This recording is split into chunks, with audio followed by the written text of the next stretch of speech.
안녕하십니까? 인생의 복잡한 문제들을 말씀으로 단칼에 해결해주는 김종근 목사의 쾌도 남마입니다.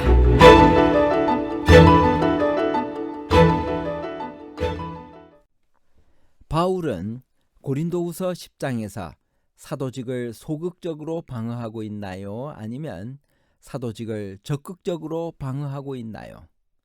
소극적 방어와 적극적 방어에 관한 복잡한 문제를 하나님 말씀의 가르침으로 명쾌하게 해결해 드리겠습니다. 바울은 그가 담대한 태도로, 즉 책망과 권위로 그들을 대하지 않도록 해달라고 간청합니다. 그것은 무슨 뜻인가요? 고린도후서 10장 1절 2절 너희를 대면하면 유순하고 떠나 있으면 너희에게 대하여 담대한 나 바울은 이제 그리스도의 온유와 관용으로 친히 너희를 권하고 또한 우리를 육신에 따라 행하는 자로 여기는 자들에 대하여 내가 담대히 대하는 것 같이 너희와 함께 있을 때 나로 하여금 이 담대한 태도로 대하지 않게 하기를 구하노라. 바울의 공격자들은 오만하고 고집불통이고 자부심이 강했습니다. 그들은 바울의 온유를 나약함으로 그의 겸손을 무능함으로 곡해했습니다. 자신들이 중요한 인물이라는 생각으로 우쭐해져 마음이 병든 자들은 대개 부드러운 덕성에는 감동받지 않습니다. 그들은 온유와 관용 같은 훌륭한 특성을 지닌 자들을 멸시하기까지 합니다. 그런 사람들에게 고린도후서 1장에서 7장에 나타난 달래는 투의 호소와 친절한 권고는 별로 효력이 없었습니다.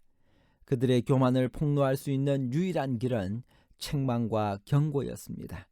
이것이 바울이 고린도후서 10장에서 13장을 추가한 이유입니다. 그러나 바울은 자신의 권위를 결정적으로 나타낼 필요가 없기를 간절히 바라는데 이는 그렇게 하면 불가피하게 그들이 난처해지고 굴욕당할 것이기 때문이었습니다. 그는 이런 일이 생기지 않게 해달라고 그들에게 간청합니다. 어떤 사람에게 아픔이나 창피를 주는 일을 피하는 것이 바로 사랑의 정신이기 때문입니다. 바울은 어떤 무기로 그의 대적자들을 대하려고 했나요? 우리가 세상의 악과 싸우는 병기는 어떤 것이어야 한다고 그는 말하나요? 고린도후서 10장 3절에서 5절 우리가 육신으로 행하나 육신에 따라 싸우지 아니하노니 우리의 싸우는 무기는 육신에 속한 것이 아니요 오직 어떤 견고한 진도 무너뜨리는 하나님의 능력이라. 모든 이론을 무너뜨리며 하나님 아는 것을 대적하여 높아진 것을 다 무너뜨리고 모든 생각을 사로잡아 그리스도에게 복종하게 하니. 세상이 우리를 대하는 병기는 부와 재능과 학식, 명성과 계급과 폭력과 인간적인 계책 등입니다. 고린도에 있었던 바울의 대적자들도 이런 무기들을 가지고 그를 공격했습니다. 하지만 바울은 이런 무장 혹은 무기로 세상과 싸우고자 하지 않았습니다. 그리스도인의 병기는 오직 어떤 견고한 진도 무너뜨리는 하나님의 능력밖에 없습니다. 바울을 공격하는 사람들의 공격과 바울의 방어를 통해서 바울의 외모나 외적 매력에 대해 추측해 볼 수 있나요? 고린도후서 10장 7절 너희는 외모만 보는도다. 만일 사람이 자기가 그리스도에게 속한 줄을 믿을진대 자기가 그리스도에게 속한 것 같이 우리도 그러한 줄을 자기 속으로 다시 생각할 것이라. 고린도후서 11장 6절 내가 비록 말에는 부족하나 지식에는 그렇지 아니하니 이것을 우리가 모든 사람 가운데서 모든 일로 너희에게 나타내었노라. 여러 정황으로 보아서 바울은 매력적인 외모를 가진 사람은 아닌 것 같습니다. 그의 글만 볼 때에는 힘이 있게 보이나 만나보면 신통치 않고 그 말도 시원치 않다는 것이 그들의 평입니다. 실제로 전해 내려오는 글들을 보면 바울의 외모는 볼품이 없었던 것으로 보입니다. 4세기 이전의 저자들은 바울이 키가 작고 구부정했으며 머리가 벗겨지고 넓적다리가 굽었지만 은혜 충만한 모습이었으며 그리스도를 위한 사랑과 기쁨과 열성으로 빛나는 눈을 가지고 있었다고 진술합니다.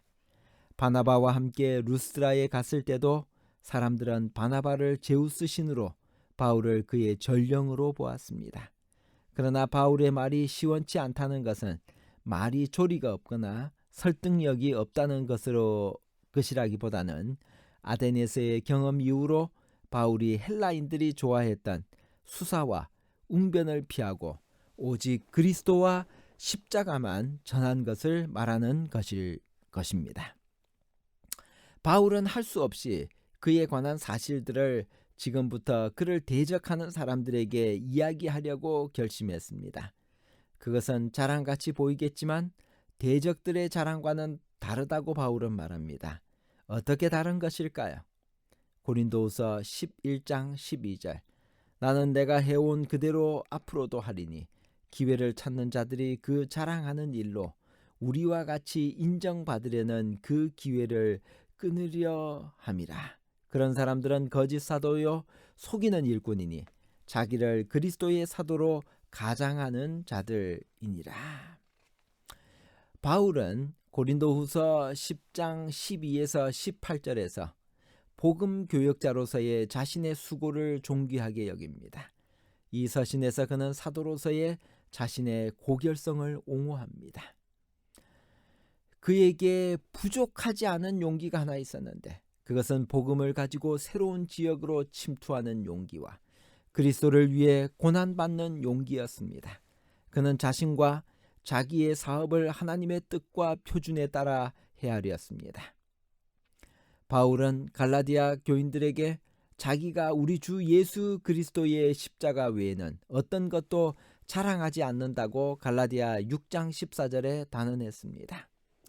이 고린도의 허풍선이들은 상호 칭찬회라고 칭할 수도 있을 모임의 구성원들이 있었습니다. 각 사람은 스스로를 탁월함에 대한 자기 표준으로 세워놓고 개인과 그가 속한 모임의 구성원들의 유익을 위해 그 모임의 다른 구성원들도 칭찬했습니다. 자신들의 가상적인 덕성을 비교의 표준으로 세워놓았기에 그들은 자신들의 이상이 됐습니다. 자찬은 가장 나쁜 자아 기만의 형태입니다.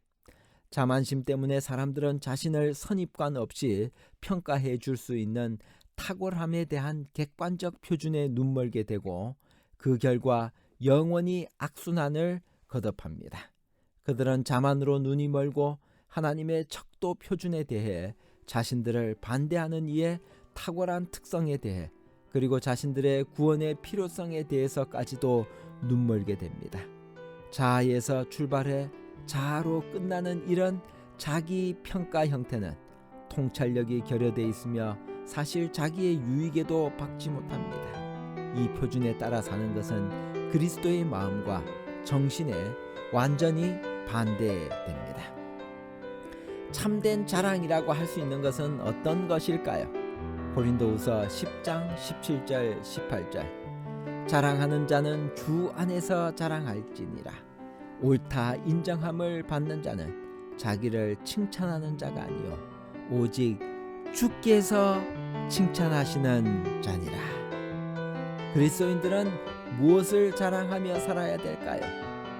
분수 이상의 자랑을 하지 않아야 합니다. 자랑할 일이 있으면 주 안에서 자랑해야 합니다. 주께서 칭찬하시는 것으로 자랑해야 됩니다. 자기 스스로를 칭찬하며 자화자찬하는 사람들이 많습니다. 이러한 사람들은 교만하고 오만한 사람들입니다. 하나님께서는 바로 그 자만심 때문에 결국 그가 망하게 될 것을 아십니다. 오늘 우리는 어떠한 사람이 되어야 할까요? 결론입니다. 첫째, 바울은 고린도후서 10장에서 사도직을 적극적으로 방어하고 있습니다.